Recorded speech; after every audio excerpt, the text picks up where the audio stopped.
That alone is huge because high cortisol is linked to heart disease, weight gain, insomnia, and all sorts of nasty long-term health problems. I ran out of breath.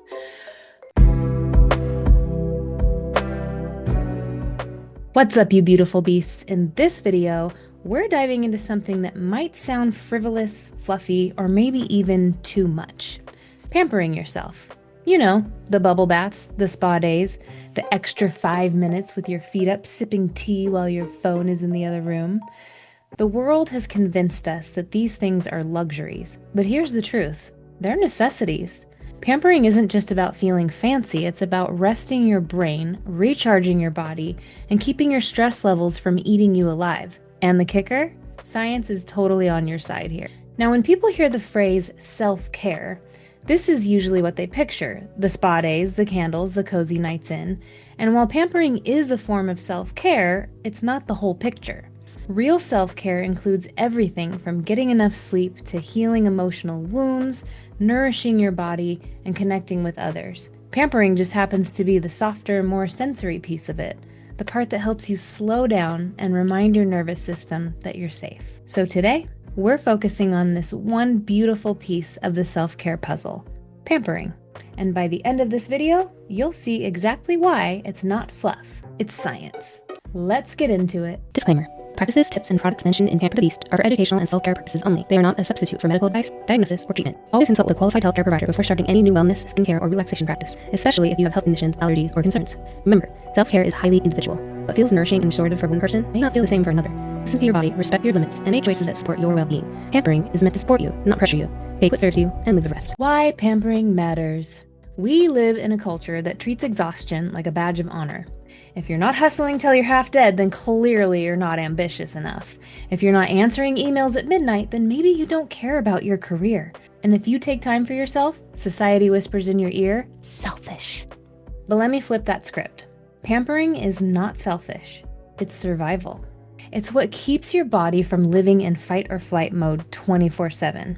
When you pause to take care of yourself, you're telling your nervous system, you're safe now. That flips on your parasympathetic nervous system, big words, the part of your body responsible for calm, digestion, healing, and restoration. Instead of running on adrenaline and cortisol all the time, you finally get to breathe. Think of your body like your favorite piece of tech. Maybe your phone, your laptop, your gaming console, whatever it is. You wouldn't run it non-stop until the battery fried, right? But that's not what most of us do to ourselves. Pampering is the charger. And unlike your phone, you don't get to upgrade to a new body when yours burns out. You get one battery, one life, and it needs care. The health magic of pampering. Here's where the science gets juicy. When you pamper yourself, it's not just about candles and bubbles. It's about chemistry. Pampering literally changes your brain chemistry. Cortisol, the stress hormone, starts to drop. That alone is huge because high cortisol is linked to heart disease, weight gain, insomnia, and all sorts of nasty long-term health problems. I ran out of breath. At the same time, your brain releases dopamine, serotonin, and endorphins, your natural feel-good chemicals. That's why you walk out of a massage feeling like you could hug strangers in the parking lot, or why a hot bath can make you forget you were snapping at your kids an hour ago. It shifts your emotional state from survival mode to human being mode. Pampering also helps you sleep. And you know I will shout this from the rooftops until the end of time. Sleep is the #1 health habit. Take a bath before bed, do a little skincare routine, or just spend 10 minutes journaling and you're signaling your body that it's time to wind down.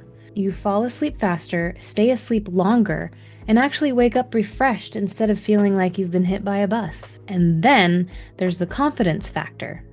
When you carve out time to take care of yourself, you're reinforcing the belief that you matter, that your body, your mind, your peace deserve time and attention. That tiny mindset shift ripples into how you show up in your relationships, your work, your goals.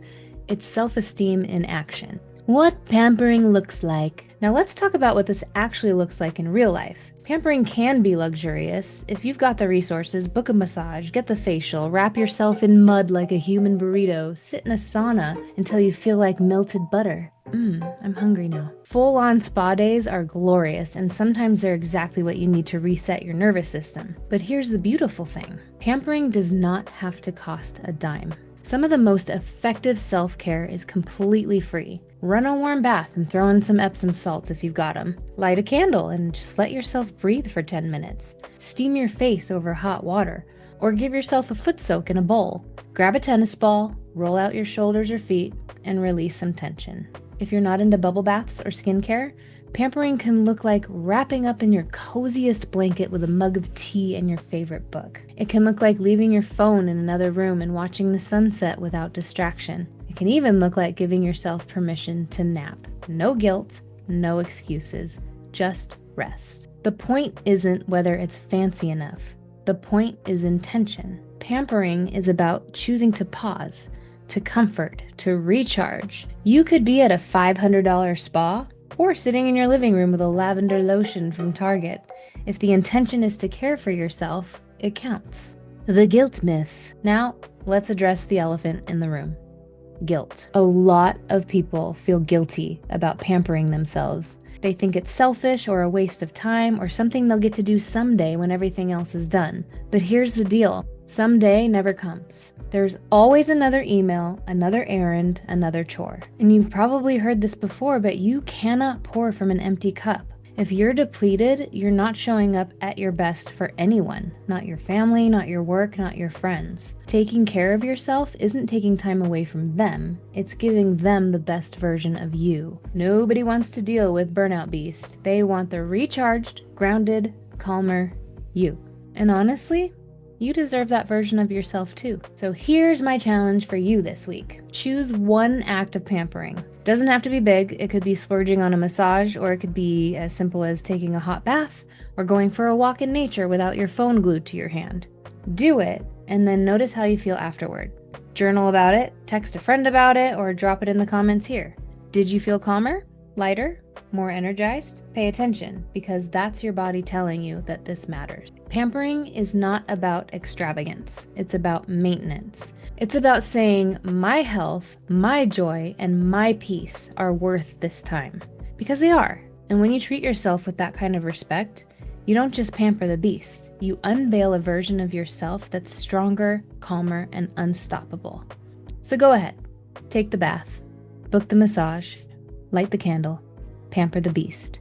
Because when you treat yourself with that kind of care, you're not just relaxing. You're restoring, rebuilding, and showing up as your strongest self. Pampering isn't luxury.